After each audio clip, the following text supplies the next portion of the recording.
Puis, ils ont tout aujourd'hui pour vous faire chanter, pour vous taire. Alors, je rappelle donc aux dirigeants africains de bien réfléchir quand ils viennent se pavaner à Paris.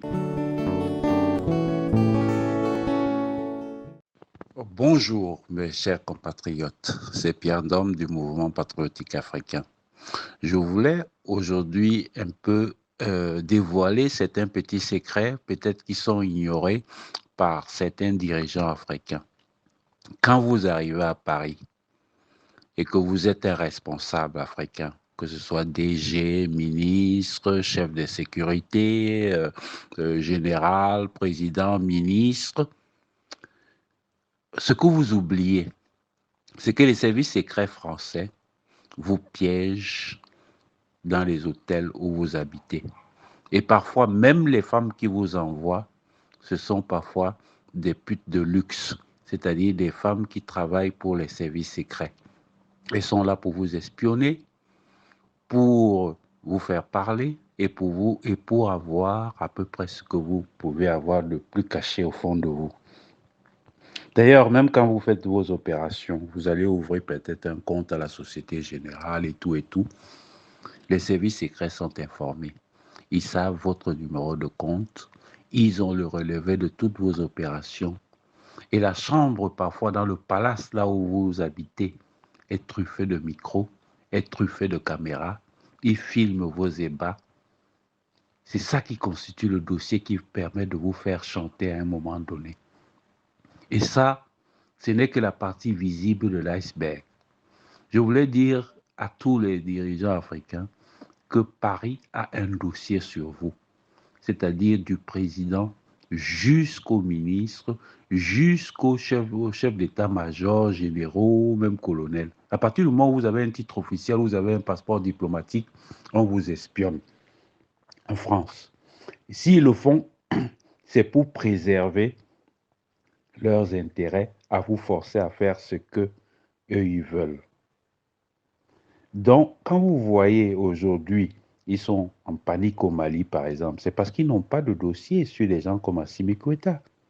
Ils n'ont pas de dossier sur Chegamaga.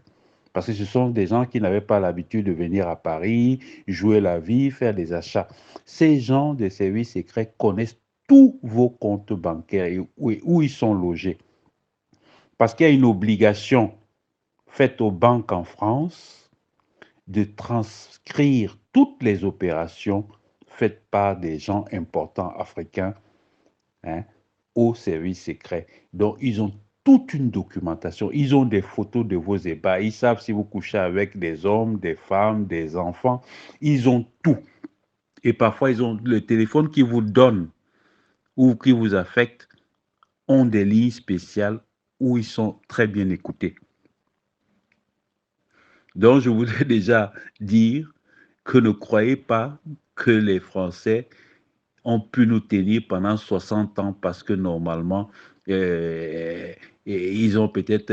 non, c'est parce que sur chaque personnalité en Afrique, que vous soyez le chef d'un parti influent, ils vous piègent, ils vous écoutent, ils vous filment et savent où sont logés tout, tous vos comptes bancaires, puisqu'à partir parfois de certains comptes importants, ils sont avertis, ils ont des coopérations avec l'Angleterre, la Suisse et tout et tout. Ils ont toutes les informations. Et parfois, lorsqu'il faut, n'est-ce pas, convertir votre argent, hein, soit du CFA en dollars ou en yens, ça passe par le Trésor français. Il faut que quelqu'un qui est le directeur du Trésor, hein, à Bercy, donne son accord.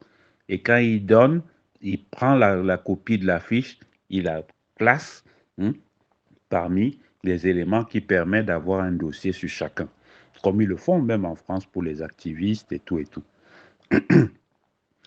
Donc, ici, je voulais vous dire que si, normalement, vous voyez que rien ne se passe dans les pays les plus importants africains, c'est parce que tout un chacun, et d'ailleurs, ce que vous appelez là-bas diplomates sont que des espions, hein, que des espions.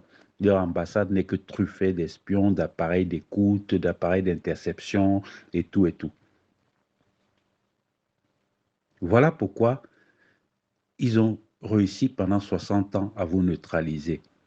Et que je ne vous apprends rien aussi, qu'en réalité, lorsque vous déposez 100 francs en France, qui est le produit de vos exportations, ils vous coupent jusqu'à 85% même de cet argent.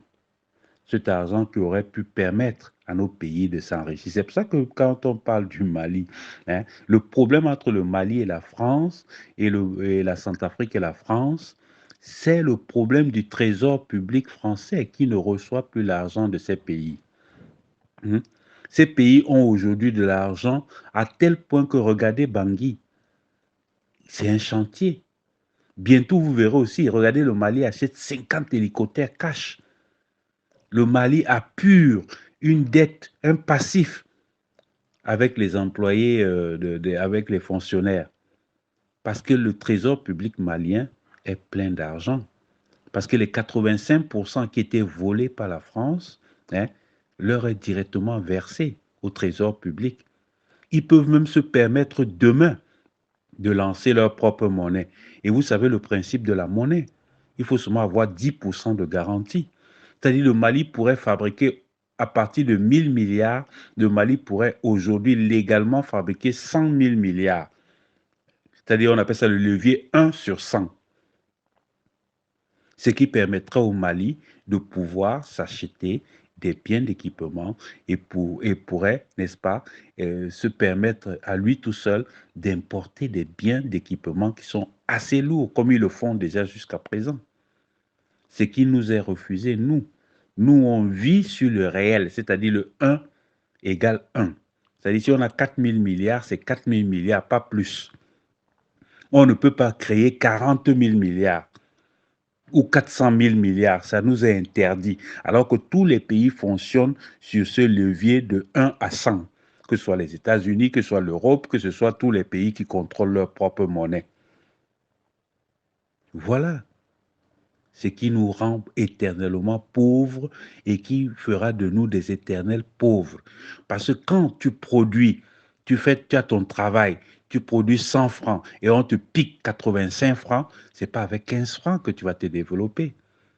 Ce n'est pas avec 15 francs que tu vas construire des pays comme les nôtres, qui ont besoin de routes, qui ont besoin d'hôpitaux, qui ont besoin d'écoles, qui ont besoin de lycées, qui ont besoin d'autoroutes, qui ont besoin de chemins de fer, qui ont besoin du personnel de la fonction publique. Car il ne faut pas oublier, il y a peut-être seulement 160 000 ou 200 000 fonctionnaires, mais notre pays a besoin d'1 million de fonctionnaires. Ah oui, c'est pour ça qu'il y a des déserts chez nous, là où tu ne trouves pas d'État. Tu trouves peut-être une petite brigade de gendarmerie avec un gendarme et un adjoint, c'est tout. C'est pas ça la présence de l'État. L'État, c'est la sécurité, c'est l'éducation, c'est la santé. Et nous avons 360 arrondissements, plus de 2000 villages. Il n'y a pas d'État dans ces villages. Et comment pourrons-nous installer ces villages si on nous prive de 85% de nos ressources? Regardez aujourd'hui, on dit la dette publique camerounaise s'élève à 7 000 milliards. 7 000 milliards depuis peut-être 10 ans. Alors que réellement, ce que nous envoyons en France chaque année, qui est le produit de nos devises, c'est entre 8 000 et 10 000 milliards. C'est-à-dire, en une année, le Cameroun a effacé presque sa dette. Voilà les vrais chiffres qu'il faut communiquer aux Camerounais et aux dirigeants camerounais, parce que certains sont là, ils ne le savent même pas, que les accords qui nous lient nous privent de 85% de nos ressources, qui sont volées et qui sont utilisées en France pour développer la France. Parce que ce sont ces ressources, parce que ce n'est pas seulement le Cameroun, il y a la Côte d'Ivoire, il y a le Bénin, il y a le Togo, il y a 15 pays. 15 pays, l'Allemagne avait estimé tout cela à 465 milliards d'euros, c'est-à-dire 25 000 milliards de francs CFA. Avec 25 000 milliards de francs CFA, hein, en une année, on construit une autoroute qui quitte de Douala jusqu'à Dakar. En une année. On crée un TGV qui va faire au minimum 3000 km. Voilà ce qu'on perd chaque année. Alors que jusqu'à présent, notre production n'est même pas tellement quantitative. Mais regardez déjà, avec le peu de quotient qu'on a, hein, on produit quand même pour près de 10 000 milliards. Imaginons qu'une partie, la moitié de cet argent était reversée dans le budget d'investissement de notre pays. Mais en 10 ans, on serait un pays développé. Et les Français le savent. C'est pour ça qu'ils déploient toute une batterie pour mettre des prostituées derrière nos dirigeants, des prostituées devant les généraux qui vont en France, devant les officiers qui vont en France se former, qui truffent leurs chambres de micros et de trucs vidéo pour les filmer, les tenir en chantage. Les ministres qui vont se pète là-bas, croire que peut-être, oui, ils sont dans un pays qui est très, très beau, alors ils sont épiés de la sortie de l'hôtel jusqu'à la chambre là où ils dorment. Les services secrets ont toutes leurs photos, ils ont tous les ébats, ils ont tous les comptes.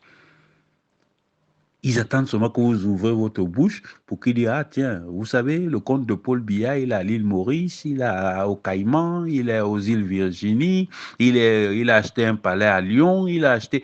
Ils ont tout. Quand vous voyez un dirigeant africain qui ne peut pas prendre une décision courageuse, c'est parce qu'il sait qu'il est tenu en chantage. Il a déjà les preuves, parce qu'on lui montre un tout petit peu que voilà, c'est pas seulement le pistolet, on n'a plus besoin de pistolet aujourd'hui. Ils utilisent que le pistolet en dernier ultime recours. Aujourd'hui, ils ont tout aujourd'hui pour vous faire chanter, pour vous taire. Alors, je rappelle donc aux dirigeants africains de bien réfléchir quand ils viennent se pavaner à Paris et viennent se vautrer ou bien se montrer qu'ils sont vraiment des grands leaders. Non, on vous espionne. On a tout un dossier sur vous. Énorme. Photos, copies, comptes bancaires, biens immobiliers, hein? Les mafias que vous faites.